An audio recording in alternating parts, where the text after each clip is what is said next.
Well, some of the students discovered this course that I play a little bit of banjo, and that's the thing about a course like this. We end up kind of learning a whole lot of things that we didn't know before about each other,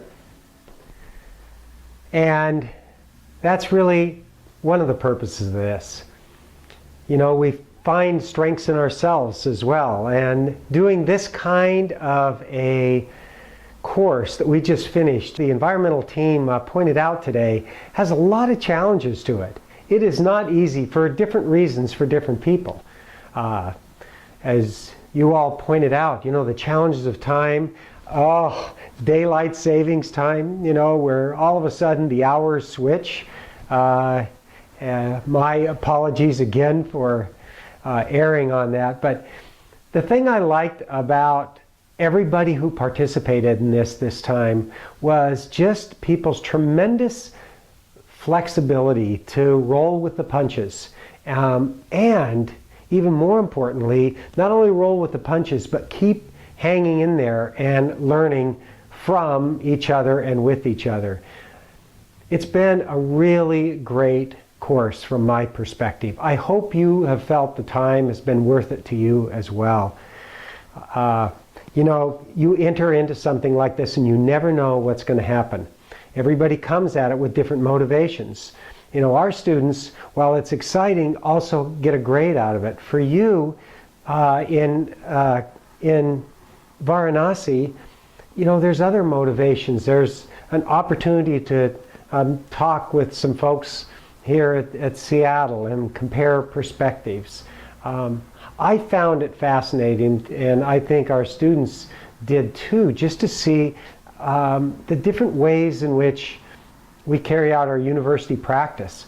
I mean, you taught us a lot about thinking deeply about not only some of these issues, but also thinking deeply about life. I think I certainly went away thinking about that. Video conference today was just another example of that. You know, just small examples, but like giving us some historical perspective about Brahma and how that contributed to the caste system.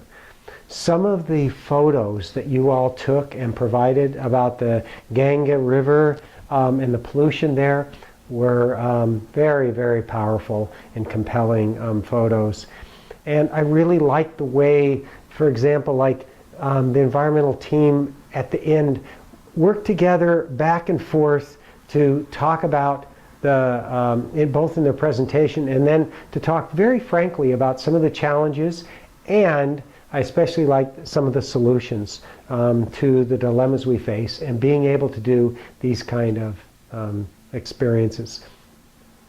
As Dorothy said, you know, these things don't happen without a lot of commitment by everyone, and I really appreciated how you all were incredibly patient, extremely patient, and considerate. I know we jumped in and were, you know, anxious to, you know, give presentations and to talk a lot, and you all every time were very patient to be able to allow that process to take place and then ask very good questions that really stimulated thinking on our part.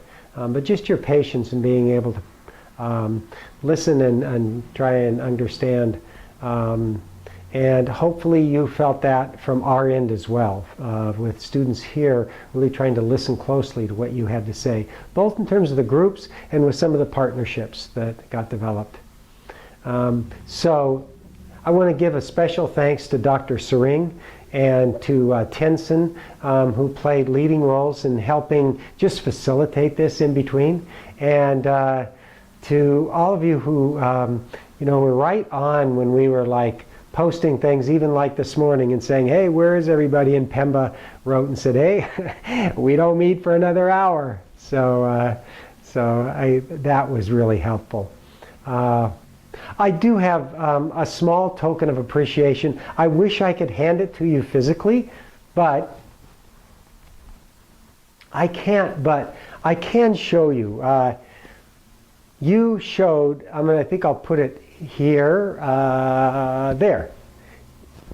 You all showed both great brains in terms of the questions you asked and the comments you made about thinking about the dimensions of these issues and of life in general. And you also came with big hearts.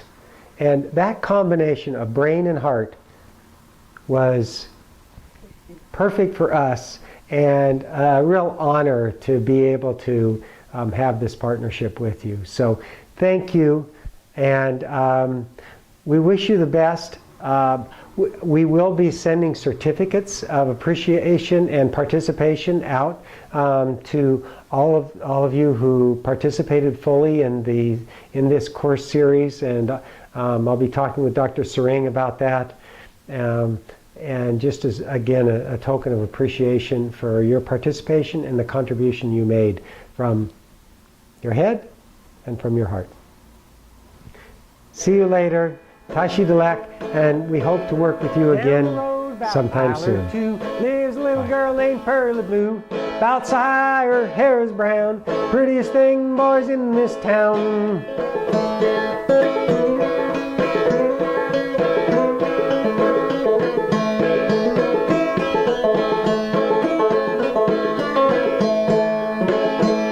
Now, Old Man Flat owned a farm, from the hog lot to the barn, from the barn unto the rail. He made his living by carrying mail.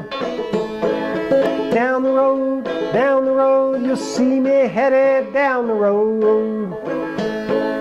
Down the road, you'll see me headed down the road. Down the road, you'll see us heading down the road.